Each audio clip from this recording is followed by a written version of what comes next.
বাপের বিরুদ্ধে আর তার বেটার বিরুদ্ধে কেউ কিছু বললে তার বিস্তার নাই, জাতীয় পার্টির দায় দিতে হবে বিএনপি।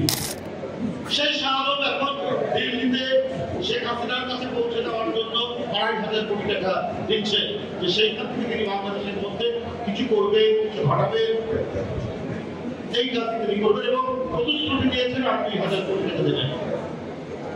আরেকজন নেতা শেখ হাসিনা এখন ডান হাত মাহফুল হক খালিদ, তিনি বিদেশ থেকে হয় ইন্ডিয়ায় আছেন অথবা অন্য কোনো দেশ থেকে বাংলাদেশে তার এলাকায় একটা বেশ বড় ধরনের এলাকা নিয়ে বিশ্ববিদ্যালয় ওপেন করছে, উদ্বোধন করেছেন কালকে। হাও কিভাবে সম্ভব? এইটা হচ্ছে এই যে লুটের টাকা আমরা কিছু কিছু নিদর্শন পাচ্ছি। তারেক রহমান সাহেবের অনেক অপপ্রচার দিয়েছে, যেমন ধরুন মালয়েশিয়াতে তার অনেক কলকারখানা তারেক রহমান করেছে। তো আপনি ১৫ বছর ১৬ বছর তারেক রহমানের কারখানার নাম কি, তার শিল্প প্রতিষ্ঠানের নাম কি শেখ হাসিনা আপনি তো বলতে পারেননি, আপনি তো জানাতে পারেননি। বিএনপি ক্ষমতায়, বিএনপি রাষ্ট্র ক্ষমতা পরিচালনা করছে, দেশনেত্রী বেগম জিয়া প্রধানমন্ত্রী, অথচ আপনি সঞ্চার কণ্ঠে বাংলার এক প্রান্ত থেকে আরেক প্রান্তে তারেক রহমানের বিরুদ্ধে উৎসাহ দিয়েছেন, অপপ্রচার করেছেন, অপকীর্তি ছড়িয়েছেন, অথচ বিএনপি আপনার বিরুদ্ধে কোন ধরনের ব্যবস্থা নেয়নি, মেনে নিয়েছে। এটাই হলো বিএনপি।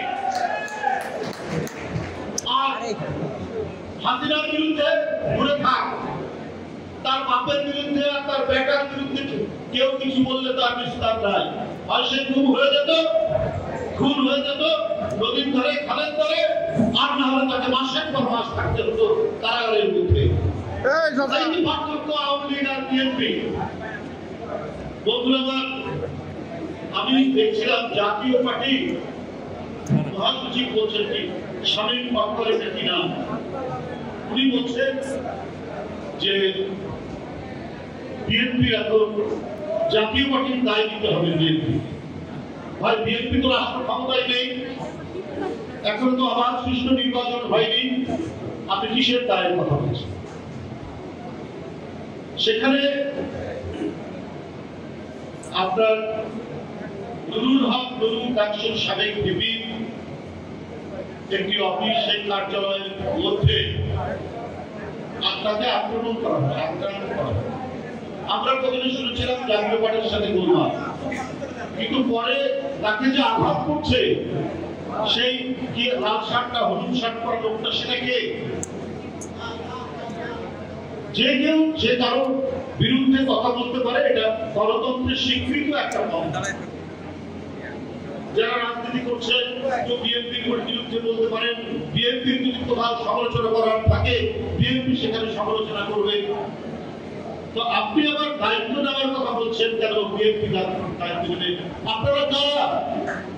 যখন ইলিয়াস আলী গুম হয় তখন কোথায় ছিলেন? যখন চৌধুরী আলম গুম হয় তখন জাতীয় পার্টি কোথায় ছিল? যখন সাইফুল ইসলাম হিরু গুম হয় তখন জাতীয় পার্টি কোথায় ছিল? যখন সুমন গুম হয়, জাতির গুম হয়, ছাত্র নেতারা, যুব নেতারা, তখন জাতীয় পার্টি কোথায় ছিল? যখন ২০০০ নির্বাচনে ভোট কেন্দ্রে কোনো ভোটার নেই, সেখানে কুকুর, বিড়াল, গরু, ছাগল ঘুরে বেড়াচ্ছে, সেই নির্বাচনে যাবনা করতে আপনারা গেলেন। আপনার ২০১৮ সালে বিএনপি নির্বাচনে যাওয়ার ঘোষণা দেওয়ার পর প্রায় ৪৫ জন প্রার্থীকে গ্রেফতার করে নিয়ে যাওয়া হলো। অর্থাৎ শেখ হাসিনা বিএনপি নির্বাচনে আসুন সেটা চায়নি, সেই প্রমাণ আবার করে আমরা অংশগ্রহণ করে দেখানো হলো। সেদিন জাতীয় পার্টি কি ভূমিকা রেখেছে? ২০২৪ সালের আগে আমি আগেও বলেছি, জিএম কাদের সাহেব তিনি ইন্ডিয়া গেলেন, এখানে সাংবাদিকরা প্রশ্ন করলো আপনাকে কি কথা বললেন?